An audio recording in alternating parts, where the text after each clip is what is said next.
আজ আমরা যে কবিতাটি নিয়ে কথা বলবো সেটা ক্লাস 12-এর তৃতীয় সেমিস্টারের পাঠ্য শ্রীজাতর ধর্ম কবিতাটি নিয়ে। তোমাদের পরীক্ষায় যেহেতু এমসিকিউ প্যাটার্নে প্রশ্ন আসে, তাই আমরা এই কবিতাটিকে এমসিকিউ প্যাটার্ন থেকে দেখবার এবং বোঝবার চেষ্টা করব। প্রথমে কবি পরিচিতির প্রসঙ্গে আসা যাক।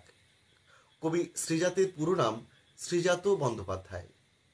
তাহলে দেখো, তোমরা এখান থেকে একটা প্রশ্ন পেতেই পারো, কবি শ্রীজাতের পুরো নাম কি? উত্তরটা হবে শ্রীজাত বন্দ্যোপাধ্যায়। শ্রীজাতের জন্ম 1975 খ্রিস্টাব্দের 21শে ডিসেম্বর কলকাতায়। এখান থেকেও তোমরা দুটো প্রশ্ন পেতে পারো, কবি শ্রীজাতের জন্ম কবে এবং কোথায়? উত্তর হবে 1975 খ্রিস্টাব্দের 21শে ডিসেম্বর কলকাতায়। তবে এই প্রসঙ্গে আরো কিছু তথ্য তোমাদেরকে দিয়ে রাখি। শ্রীজাত শুধুমাত্র একজন কবি তাই নন, তিনি একজন সফল গীতিকারও। তোমাদের বহু পরিচিত এবং প্রিয় গানের গীতিকার কবি শ্রীজাত। কবি বেশ কিছু কাব্যগ্রন্থ লিখেছেন। এগুলোর মধ্যে উল্লেখযোগ্য উড়ন্ত সব জোকার, শেষ চিঠি, দু চার কথা, অনুভব করছি তাই বলছি, বর্ষা মঙ্গল, কিছু কবিতা, কর্কট ক্রান্তির দেশ, অন্ধকার লেখাগুচ্ছ ইত্যাদি। উড়ন্ত সব জোকার কাব্যগ্রন্থের জন্য 2004 সালে শ্রীজাত আনন্দ পুরস্কার পেয়েছিলেন। যদি তোমাদের প্রশ্ন আসে শ্রীজাত কোন কাব্যগ্রন্থের জন্য আনন্দ পুরস্কার পেয়েছিলেন, তাহলে তার উত্তর হবে উড়ন্ত সব জোকার কাব্যগ্রন্থের জন্য শ্রীজাত 2004 সালে আনন্দ পুরস্কার পেয়েছিলেন। কর্কট ক্রান্তির দেশ এই বইয়ের জন্য 2014 খ্রিস্টাব্দে পেয়েছেন পশ্চিমবঙ্গ বাংলা একাডেমি পুরস্কার। যদি প্রশ্ন আসে শ্রীজাত কোন কাব্যগ্রন্থের জন্য পশ্চিমবঙ্গ বাংলা একাডেমি পুরস্কার পেয়েছিলেন, তার উত্তরও দেখো তোমাদের জানা হয়ে গেল। তোমাদের পাঠ্য ধর্ম কবিতাটি শ্রীজাতের অন্ধকার লেখাগুচ্ছ কাব্যগ্রন্থ থেকে নেওয়া হয়েছে। তোমাদের পাঠ্য ধর্ম কবিতাটির উৎস বা মূল কাব্যগ্রন্থের নাম অন্ধকার লেখাগুচ্ছ। তবে শ্রীজাতের মূল কাব্যগ্রন্থ বা অন্ধকার লেখাগুচ্ছ এই কবিতার বইয়ে ধর্ম নামে কোনো কবিতা তোমরা পাবে না। 2015 খ্রিস্টাব্দ নাগাদ শ্রীজাত ফেসবুকে ধারাবাহিকভাবে 43টি কবিতা প্রকাশ করেন অন্ধকার লেখাগুচ্ছ এই শিরোনামে। অর্থাৎ এটা একটা সিরিজ কবিতা। সিরিজ এই জিনিসটা তোমরা জানো তো? আশা করি জানো। তারপরেও তোমাদের জন্য বলে রাখছি, সিরিজ কবিতা সম্পর্কে সংক্ষেপে বলতে গেলে বলতে হয়, একই শিরোনামে যখন একাধিক কবিতা লেখা হয়ে থাকে বা প্রকাশিত হয়ে থাকে, তখন সেটাকে আমরা সিরিজ কবিতা বলতেই পারি। অন্ধকার লেখাগুচ্ছ কাব্যগ্রন্থে 43টি কবিতা ফেসবুকে প্রকাশের সময় শিরোনাম দেন অন্ধকার লেখাগুচ্ছ এবং 43টি কবিতাকে সাজান 1, 2, 3, 4 এই ক্রমাঙ্ক অনুসরণ করে। তোমাদের পাঠ্য ধর্ম কবিতাটি অন্ধকার লেখাগুচ্ছ কাব্যগ্রন্থের 14তম বা চতুর্দশ সংখ্যক কবিতা। কবিতাটির সঙ্গে ধর্মের ওতপ্রোত সম্পর্ক দেখে পশ্চিমবঙ্গ উচ্চ মাধ্যমিক শিক্ষা সংসদ এই কবিতাটির নামকরণ করেছেন ধর্ম। মানে ধর্ম কবিতাটির নাম কবি শ্রীজাতের দেওয়া নয়, এই নামকরণ করেছেন পশ্চিমবঙ্গ উচ্চ মাধ্যমিক শিক্ষা সংসদ। ধর্ম কবিতাটিতে রয়েছে 14টি লাইন বা পংক্তি, এজন্য এর একটা বিশেষ নাম আছে। তোমাদের মধ্যে কেউ কি বলতে পারবে? আচ্ছা, বলে দিচ্ছি।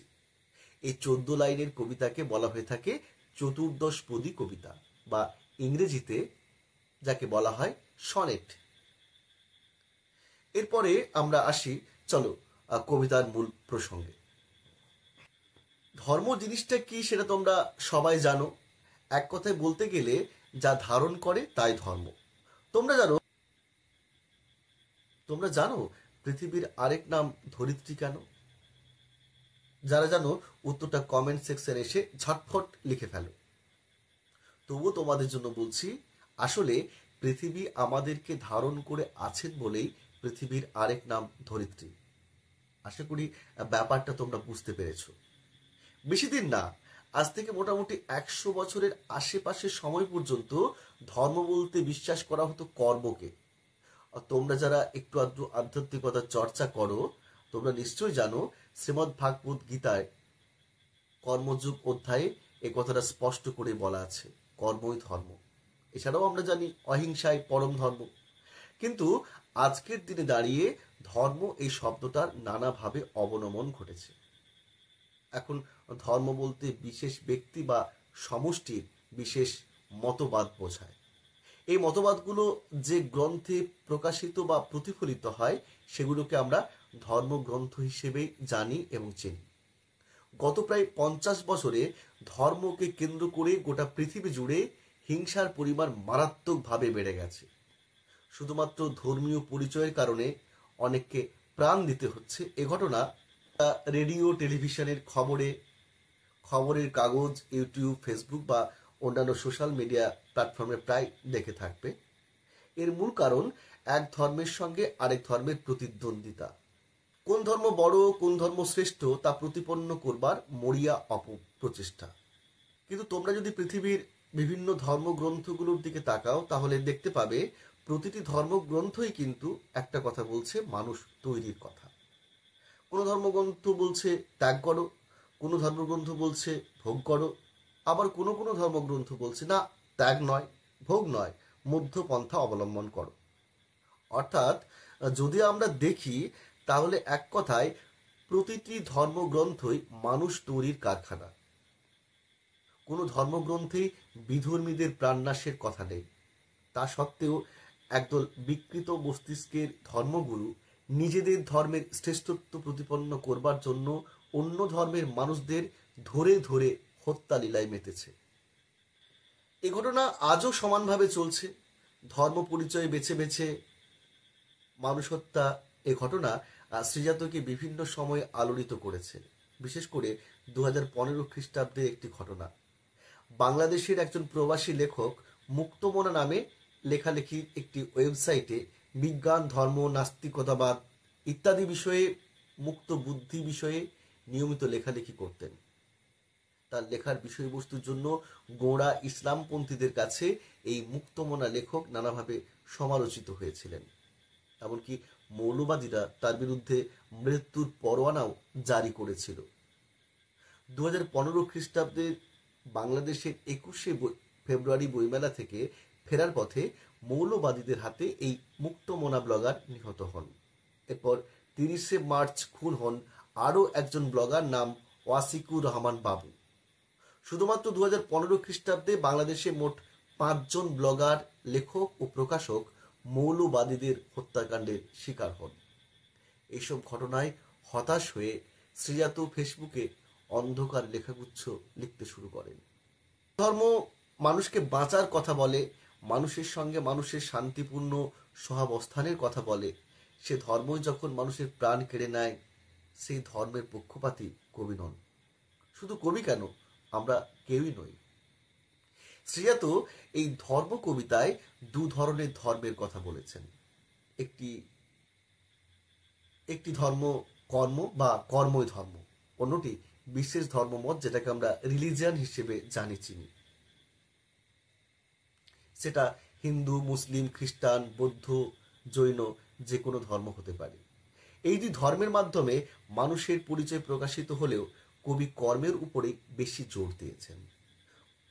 কোনো মানুষ হিন্দু, মুসলিম, খ্রিস্টান, বৌদ্ধ, জৈন এই সীমাবদ্ধ পরিচয়ের মধ্যে বাঁচে না।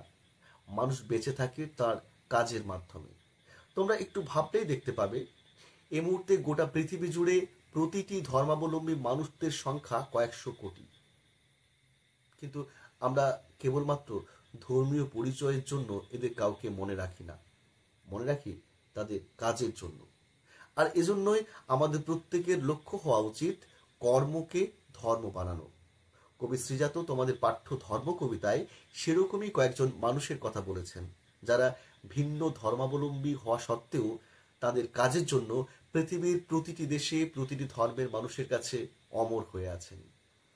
যেমন আইনস্টাইন, কবির, ভ্যান গঘ, গার্সিয়া লোরকা, লেনিন।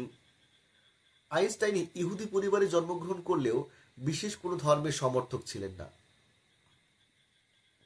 কবিরের ধর্ম ছিল সমন্বয়বাদ। তিনি হিন্দু, শিখ এবং সুফিবাদী আন্দোলনকে প্রভাবিত করেছিলেন। ভ্যান গঘ খ্রিস্টান পরিবারে জন্মগ্রহণ করেছিলেন। তা সত্ত্বেও আমরা কেউই এদেরকে ধর্ম পরিচয়ে চিনি না, চিনি প্রত্যেকের কাজের জন্য। চলো এবার আমরা কবিতার প্রতিটি লাইন ধরে ধরে আলোচনা শুরু করি।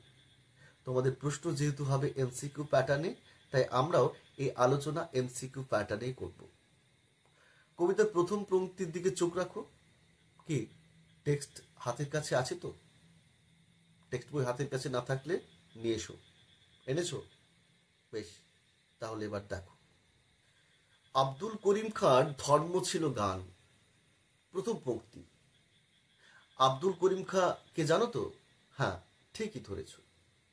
ওস্তাদ আব্দুল করিম খাঁ ছিলেন 19 শতকের একজন বিখ্যাত হিন্দুস্তানি শাস্ত্রীয় সঙ্গীত শিল্পী। এখানে ধর্ম শব্দটি খেয়াল করো।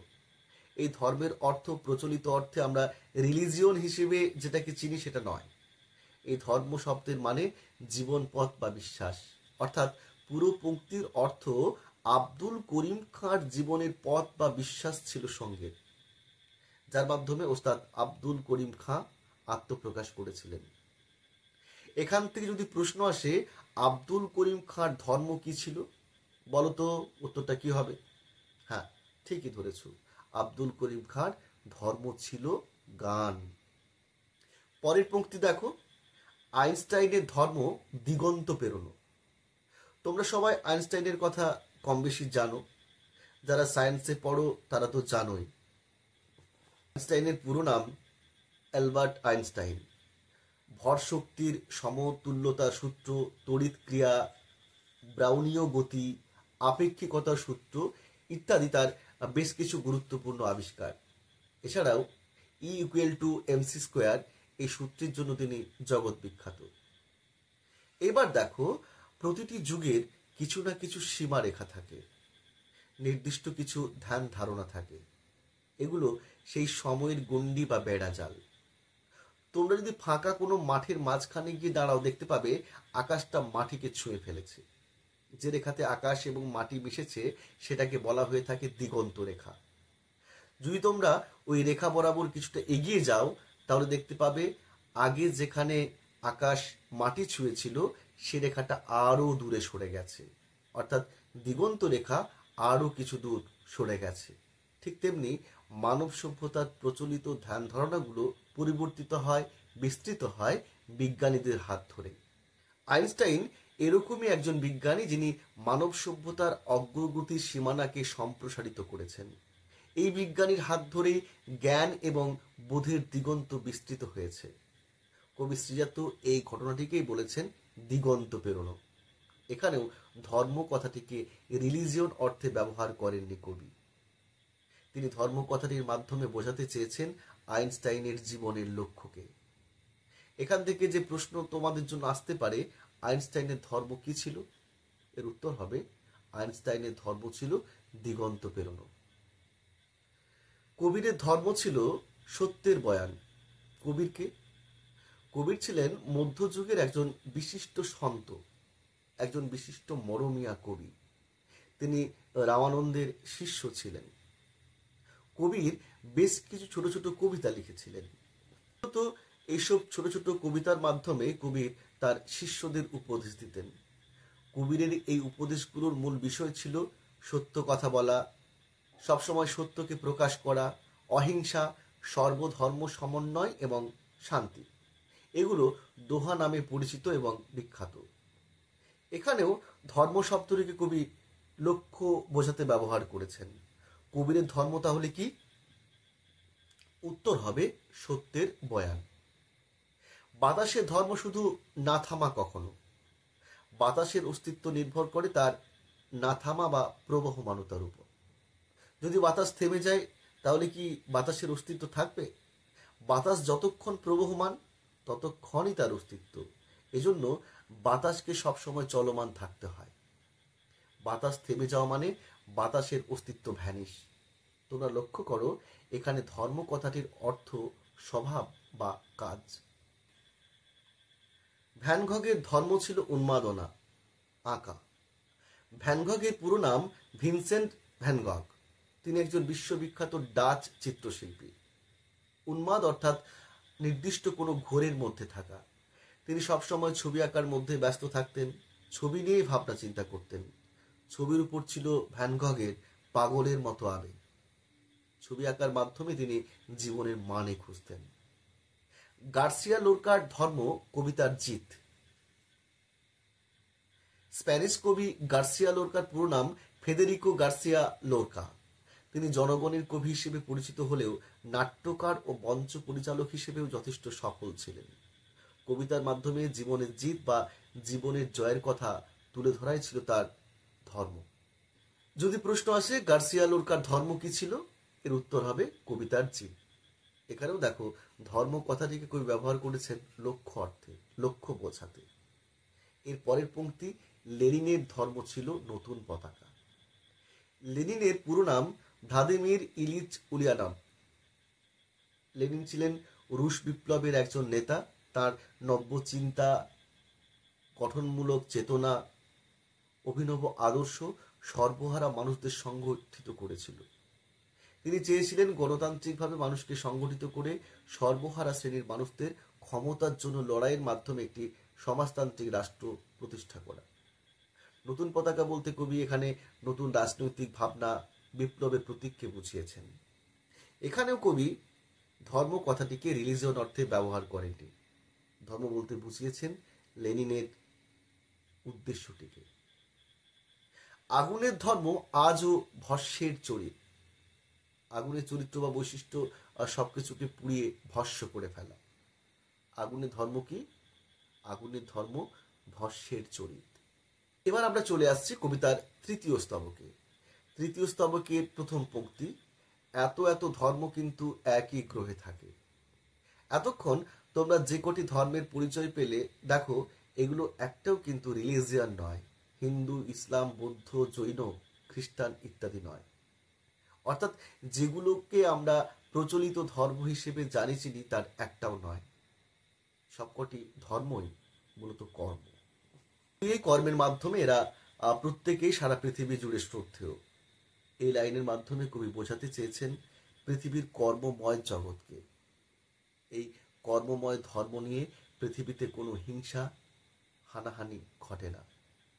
পরের লাইনটা দেখো, এ ওকে সে তাকে আরো জায়গা করে দেয়। কর্মের ধর্ম হিংসাত্মক নয়। পৃথিবীতে পাশাপাশি সহাবস্থান করে, একসাথে থাকে, পরস্পর পরস্পরের প্রতি সহনশীলতা দেখায়। তবে কেন অন্য পথ ভাবায় তোমাকে? এখানে পথ বলতে কবি বুঝিয়েছেন রিলিজিয়ন বা প্রচলিত ধর্ম ব্যবস্থাকে। আর এই ধর্ম নিজের শ্রেষ্ঠত্ব প্রমাণের জন্য মানুষের সঙ্গে মানুষের দাঙ্গা লাগায়, মানুষকে নির্বিচারে হত্যা করে। এখন পৃথিবী জুড়ে বেশিরভাগ মানুষই ধর্মান্ধ। কবি শ্রীজাত এই প্রশ্নের মাধ্যমে দাঙ্গা সৃষ্টিকারী, মানুষ হত্যাকারী সকল ধর্মের পথ পরিহার করার জন্য আহ্বান জানিয়েছেন। তোমার ধর্মের পথে কেন অপব্যয়? অপব্যয় কথাটির অর্থ অপ্রয়োজনীয় খরচ বা শক্তির অপচয়। আমরা ভুলে যাই জীব বিবর্তনের নিয়মে তুমি, আমি, আমরা সবাই এই পৃথিবীতে এসেছি। এখানে কেউ কারো শত্রু নয়। আমরা যদি পরস্পর পরস্পরকে একটু সাহায্য করি, হাত বাড়িয়ে দিই, তাহলে পৃথিবী কতই না সুন্দর হতে পারে। কিন্তু আমরা করছি কি? ধর্মকে উপজীব্য করে পারস্পরিক হানাহানি, রক্তপাতের মাধ্যমে সময় অপব্যয় করছি, জীবন অপব্যয় করছি। এ পৃথিবীতে কেউই অমর নয়। নির্দিষ্ট সময়ের পর প্রত্যেককেই মৃত্যুকে বরণ করে নিতে বাধ্য, আর সে আসবে প্রাকৃতিক নিয়মে। এরপর আমরা চলে আসছি কবিতার শেষ স্তবকে। শেষ স্তবকে আছে মাত্র দুটি পংক্তি।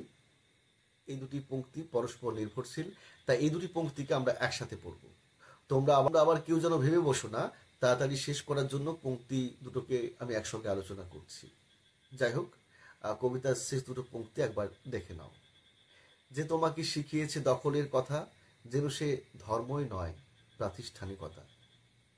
আগেই বলেছি, কোনো ধর্মই হানাহানি রক্তপাতের কথা বলে না, কিন্তু একদল সুবিধেবাদী ধান্দাবাজ লোক, তারা ধর্মকে হাতিয়ার করে হানাহানি খুনোখুনি লাগায়। এরা চেষ্টা করে ধর্মকে প্রাতিষ্ঠানিক রূপ দিয়ে দুর্নীতি করবার। প্রাতিষ্ঠানিকতা বলতে গোঁড়ামি, ধর্মের নামে নিয়মকানুনের কড়াকড়িকে বোঝানো হয়েছে, অর্থাৎ ধর্মীয় বিকৃতিকে বুঝিয়েছেন কবি শ্রীজাত।